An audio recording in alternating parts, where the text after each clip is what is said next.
ನಮಸ್ತೆ. ಪವಿ ಪಲ್ಲವ್ ಯೂಟ್ಯೂಬ್ ಚಾನಲ್‌ಗೆ ಎಲ್ಲರಿಗೆ ಸ್ವಾಗತ. ಇಲ್ಲಿ ನಾನು ಹಾಗೆ ನನ್ನ ಅಮ್ಮ ಮಗಳು ಎಲ್ಲರೂ ಸಹ ಸೇರಿಕೊಂಡು ನಮ್ಮ ಇಲ್ಲಿ ನಾನು ಇರುವಂಥ ಸ್ಥಳದ ಪಕ್ಕದಲ್ಲಿ ನಡೆಯುವಂತಹ ಅರಸು ಕೋಲಕ್ಕೆ ಹೋಗ್ತಾ ಇದ್ದೇವೆ. ಇಲ್ಲಿ ನಾನು ಎಲ್ಲ ವಾಯ್ಸ್ ಕೂಡ ಆಫ್ ಮಾಡಿ ನಾನೇ ಮಾತಾಡ್ತಿದ್ದೀನಿ. ಯಾಕೆ ಗೊತ್ತುಂಟಾ, ಅಲ್ಲಿ ತುಂಬ ಅಂದರೆ ತುಂಬ ಸೌಂಡ್ ಇರುತ್ತೆ. ನಾನು ಮಾತಾಡೋದು ಕೇಳಿಸ್ತಾ ಇರಲ್ಲ.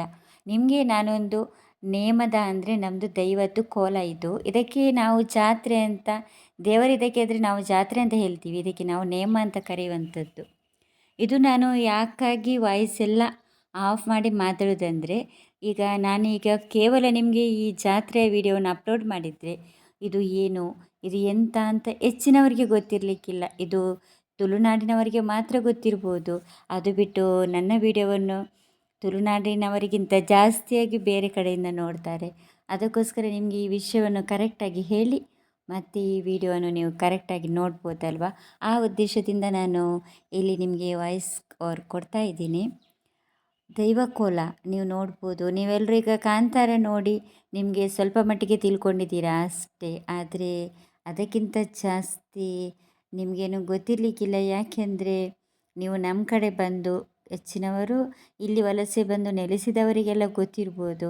ಅದು ಬಿಟ್ಟರೆ ಇಲ್ಲಿ ತುಳುನಾಡಿನಲ್ಲಿ ಹುಟ್ಟು ಬೆಳೆದ ನಾವಾದರೆ ಚಿಕ್ಕಂದಿನಿಂದ ನೋಡ್ತಾ ಇರ್ತೀವಿ. ಅಂದರೆ ದೇವರಂದರೆ ಎಂತ, ದೈವ ಅಂದರೆ ಎಂತ ಅಂತ ನಮಗೆ ಚೆನ್ನಾಗಿ ಗೊತ್ತಿದೆ. ಪಾಪ ಗೊತ್ತಿಲ್ಲದವ್ರದ್ದು ಅವ್ರದ್ದೇನು ತಪ್ಪಿರಲ್ಲ. ಅವರು ಇದು ಏನೋ ಒಂದು ಡ್ರಾಮಾ ಅಂತ ತಿಳ್ಕೊಂಡು ಬಿಟ್ಟಿರ್ತಾರೆ. ಅಂದರೆ ಇದು ಏನೋ ಒಂದು ನಿಮ್ಮ ಕಡೆ ಏನೋ ನಾಟಕ ಎಲ್ಲ ಆಗುತ್ತೆ ಹಾಗೆಯೇ ಇದು ಕೂಡ ಅಂತ ಅನ್ನಿಸ್ತದೆ. ಖಂಡಿತ ಅಲ್ಲ, ಇದು ದೇವರು. ನಾವು ದೇವರನ್ನು ಹೇಗೆ ಪೂಜಿಸ್ತೇವೆ ನೋಡಿ, ಹಾಗೆ ದೈವ ಕೂಡ. ದೇವರು ಅಂದರೆ ಎಲ್ಲಕ್ಕಿಂತಲೂ ದೈವ ಹಾಗೆ ದೇವರು ಎರಡೂ ಕೂಡ ನಮಗೆ ಸೇಮ್ ಅಂತಲೇ ಹೇಳ್ಬೋದು. ಈಗ ಇಲ್ಲಿ ನೋಡ್ಬೋದು ತುಂಬಾ ರಶ್ ಇದೆ.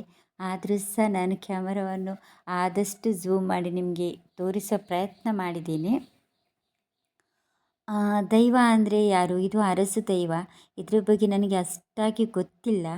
ಆದರೆ ನನಗೆ ತಿಳಿದ ಕೆಲವು ವಿಷಯವನ್ನು ನಿಮಗೆ ಶೇರ್ ಮಾಡ್ತೀನಿ.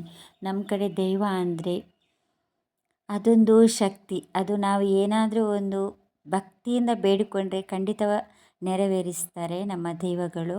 ಹಾಗೆ ಇನ್ನೇನು ಹೇಳಬೇಕಂದ್ರೆ ಇದರ ಬಗ್ಗೆ ಜಾಸ್ತಿ ಬೇರೆ ಬೇರೆ ಅಂದರೆ 1001 ದೈವಗಳು ಇರುತ್ತಾರೆ. ತುಳುನಾಡಿನಲ್ಲಿ 1000ಕ್ಕಿಂತ ಜಾಸ್ತಿ ದೈವಗಳು ಇರುತ್ತವೆ.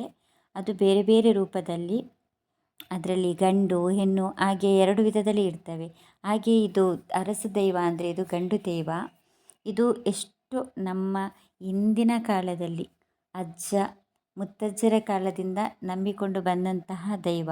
ಇದನ್ನು ಎಲ್ಲ ಊರವರು ಎಲ್ಲರೂ ಸೇರಿಕೊಂಡು ಮಾಡುವಂತಹ ಒಂದು ನೇಮ. ಎಲ್ಲರೂ ಕೂಡ ತಮ್ಮ ಕೈಲಾದಷ್ಟು ಧನ ಸಹಾಯವನ್ನು ಮಾಡಿ, ಹಾಗೆ ಇದು ಒಂದು ಮನೆಗೆ ಸೀಮಿತ ಅಲ್ಲ, ಇದು ಎಲ್ಲ ಊರಿಗೆ ಒಂದು ಹಬ್ಬ. ಹಾಗೆ ನಾವು ಏನಾದರೂ ನಮಗೆ ಪ್ರಾಬ್ಲಮ್ ಇದ್ದರೆ, ಅಂದರೆ ಕೆಲವರಿಗೆ ಮಕ್ಕಳಾಗಿರೋದಿಲ್ಲ, ಇನ್ನು ಕೆಲವರಿಗೆ ಕೆಲಸದ ಸಮಸ್ಯೆ ಇರುತ್ತದೆ, ಆರೋಗ್ಯ ಸಮಸ್ಯೆ, ಇಲ್ಲಾಂದರೆ ಅವರ ಮನೆಯವರಿಗೆ ಅವರ ಮಕ್ಕಳಿಗೆ, ಹಾಗೆ ಏನೇ ಇದ್ದರೂ ನಾವು ದೈವದ ಮೊರೆ ಹೋಗುವಂಥದ್ದು. ನಮಗೆ ನಮ್ಮ ಮಕ್ಕಳಿಗೆ ಏನಾದರೂ ಒಂದು ಕೆಲಸ ಆದರೆ ದೇವರೇ ನಿಮಗೆ ಅದು ಕೊಡ್ತೇವೆ ಅಂತ ಹೇಳಿ ಏನು ನಮ್ಮದು ಕಿಂಚಿತ್ತು ಒಂದು ಹರಕೆಯನ್ನು ಕೂಡ ಈ ದೇವರು ನೆರವೇರಿಸ್ತಾರೆ. ಹಾಗೆ ಇಲ್ಲಿ ಹೊತ್ಕೊಂಡು ತಿರುಗಾಡುವಂತಹ ಈ ಕಿರೀಟ ಕೂಡ ತುಂಬಾ ಭಾರವಿರುತ್ತದೆ ಆಯಿತಾ. ಅದು ಅಷ್ಟು ಏನು ಈಸಿ ಅಲ್ಲ, ತುಂಬಾ. ಹಾಗೆ ಇದನ್ನು ಕೋಲ ಕಟ್ಟಲಿಕ್ಕೆ ಎಲ್ಲ ಉಂಟಲ್ಲ, ಇದನ್ನು ನಾವು ಭೂತಕೋಲ ಅಂತ ಹೇಳ್ತೇವಲ್ಲ, ಅದೇ ಕೆಲವು ಪಂಗಡ ಅಂತ ಇರುತ್ತೆ. ಈಗ ನೋಡಿ, ನಾವೀಗ ದೇವಸ್ಥಾನದಲ್ಲಿ ಎಲ್ಲರೂ ಹೋಗಿ ಪೂಜೆ ಮಾಡುವಾಗೆ ಇಲ್ಲ ಅಲ್ವಾ. ಅದರಲ್ಲಿ ಬ್ರಾಹ್ಮಣ್ಸ್ ಅವರೆಲ್ಲ ಜಾಸ್ತಿಯಾಗಿ ಅವರೇ ಪೂಜೆ ಮಾಡುವಂಥದ್ದು. ಹಾಗೆ ಈ ಭೂತಕೋಲದಲ್ಲಿ ಕೂಡ ಹಾಗೆ ಎಲ್ಲರೂ ಮನಸ್ಸಿದ್ದವರೆಲ್ಲ ಬಂದು ಅದನ್ನೆಲ್ಲ ಹಾಕಲಿಕ್ಕೆ ಇಲ್ಲ. ಅದರಲ್ಲೂ ಅದರದ್ದೇ ಆದ ನಿಯಮವಿದೆ, ವ್ರತ ಇದೆ. ಹಾಗೆ ಇಲ್ಲಿ ನೀವು ನೋಡ್ಕೋಬೋದು, ಇಬ್ಬರು ಆ ಕಡೆ ಈ ಕಡೆ ಎಲ್ಲ ಜೀಟಿಗೆ ಅಂತ ಹೇಳ್ತೀವಿ ನಾವು ನಮ್ಮ ಕಡೆ. ಅದು ಬೆಂಕಿಯನ್ನು ಹೀಗೆ ದೈವದ 2 ಕೈಗಳಿಗೆ ಕೊಡುವಂಥದ್ದು. ಅದು ಕೂಡ ನಿಯಮ ನಿಷ್ಠೆಯಿಂದ ವ್ರತಾಚರಣೆ ಮಾಡಿದವರಾಗಿರ್ತಾರೆ. ಆ ಟೈಮಿಗೆ ಸ್ವಲ್ಪ ದಿವಸ ಮುಂಚೆಯೇ ಅವರು ಯಾವುದೇ ನಾನ್ ವೆಜ್ ಕೂಡ ತಿನ್ನೋ ಹಾಗಿಲ್ಲ. ಹಾಗೆ ನೋಡ್ಬೋದು ದೈವಕ್ಕೆ ಹಾಕಿದಂತಹ ತುಂಬಾ ಭಾರವಾಗಿದೆ ಆ ಹೂಗಳೆಲ್ಲ. ಅದನ್ನೆಲ್ಲ ಇಟ್ಕೊಂಡು ಒಂದು ಬೆಳಿಗ್ಗೆ ಅಂದರೆ ಇದು ಸ್ಟಾರ್ಟ್ ಆದದ್ದು ಒಂದು ರಾತ್ರಿ 10 ಗಂಟೆಯಿಂದ ಇನ್ನೊಂದು ಮುಂಜಾನೆ 3-4 ಗಂಟೆ ತನಕ ಇವರು ಇದೇ ರೀತಿ ನೀವಿಲ್ಲಿ ಹೇಗೆ ಕಾಣಿಸ್ತದೆ ನೋಡಿ, ಹಾಗೆ ದೈವಗಳು ಆವೇಶಕ್ಕೆ ಒಳಗಾಗ್ತಾರೆ. ಹಾಗೆ ಇಲ್ಲಿ ಒಬ್ಬರು ನೋಡ್ಬೋದು ನೀವು, ನಿಮಗಿಲ್ಲಿ ಕಾಣಿಸ್ತಾ ಇದೆಯಲ್ಲ, ಅವರು ಕೂಡ ಅಷ್ಟೇ. ಅದು ದೈವವರು ಅವರ ಮೈ ಮೇಲೆ ಪ್ರವೇಶ ಆಗುವಂಥದ್ದು. ಆ ಕ್ಷಣದಲ್ಲಿ ಅವರು ಅವರಾಗಿರುವುದಿಲ್ಲ, ಅವರ ಮೇಲೆ ದೈವದ ಪ್ರವೇಶವಾಗಿರ್ತದೆ. ಹಾಗೆ ಯಾರು ಕೂಡ ಇದನ್ನು ತಮಾಷೆ ಮಾಡಲಿಕ್ಕೆ ಹೋಗಬೇಡಿ.